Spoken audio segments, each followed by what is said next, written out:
श्री शुकदेव जी कहते हैं, राजन, परिमाण और लक्षणों के सहित इस भूमंडल का कुल इतना ही विस्तार है। सो हमने तुम्हें बता दिया। इसी के अनुसार विद्वान लोग द्युलोक का भी परिमाण बताते हैं। जिस प्रकार चना मटर आदि के दो दलों में से एक का स्वरूप जान लेने से दूसरे का भी जाना जा सकता है, उसी प्रकार भूलोक के परिमाण से ही लोक का भी परिमाण जान लेना चाहिए। इन दोनों के बीच में अंतरिक्ष लोक है, यह इन दोनों का संधि स्थान है। इसके मध्य भाग में स्थित ग्रह और नक्षत्रों के अधिपति भगवान सूर्य अपने ताप और प्रकाश से तीनों लोकों को तपाते और प्रकाशित करते रहते हैं। वे उत्तरायण और विषुवत नाम वाली क्रमशः मंद, शीघ्र और समान गतियों से चलते हुए समयानुसार मकरादी राशियों में ऊंचे नीचे और समान स्थानों में जाकर दिन रात को बड़ा छोटा या समान करते हैं। जब सूर्य भगवान मेष या तुला राशि पर आते हैं तब दिन रात समान हो जाते हैं। जब वृषादि 5 राशियों में चलते हैं तब प्रतिमास रात्रियों में एक एक घड़ी कम होती जाती है और उसी हिसाब से दिन बढ़ते जाते हैं। जब वृश्चिक आदि 5 राशियों में चलते हैं तब दिन और रात्रियों में इसके विपरीत परिवर्तन होता है। इस प्रकार दक्षिणायन आरंभ होने तक दिन बढ़ते रहते हैं और उत्तरायण लगने तक रात्रियां। इस प्रकार पंडितजन मानसोत्तर पर्वत पर सूर्य की परिक्रमा का मार्ग 9 करोड़ 51 लाख योजन बताते हैं। उस पर्वत पर मेरु के पूर्व की ओर इंद्र की देवधानी, दक्षिण में यमराज की संयमनी, पश्चिम में वरुण की निमलोचनी और उत्तर में चंद्रमा की विभावरी नाम की पुरिया है। इन पुरियों में मेरु के चारों ओर समय समय पर सूर्योदय, मध्याह्न, सांकाल और अर्धरात्रि होते रहते हैं। इन्हीं के कारण संपूर्ण जीवों की प्रवृत्ति या निवृत्ति होती है। राजन, जो लोग सुमेरु पर रहते हैं उन्हें तो सूर्य देव सदा मध्याह्नकालीन रहकर ही तपाते रहते हैं।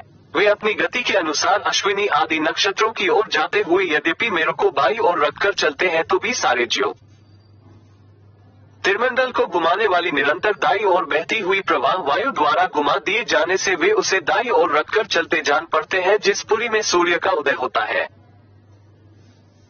उसके ठीक दूसरी ओर की पुरी में वे अस्त होते मालूम होंगे और जहां वे लोगों को पसीने पसीने करके तपा रात रहे होंगे उसके ठीक सामने की ओर आदि होने के कारण वे उन्हें निद्रावश किए होंगे।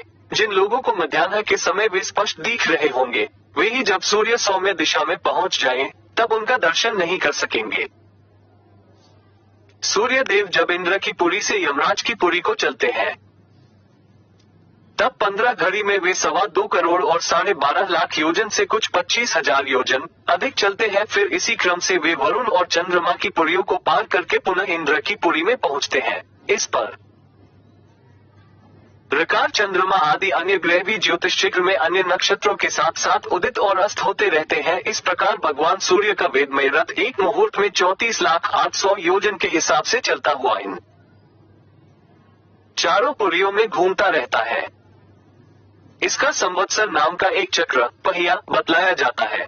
उसमें मास रूप 12 हारे हैं, ऋतु रूप 6 नेमिया हाल है, 3 चौमासे रूप 3 नाभि आवन है। इस रथ की दूरी का एक सिरा मेरु पर्वत की चोटी पर है और दूसरा मानसोत्तर पर्वत पर।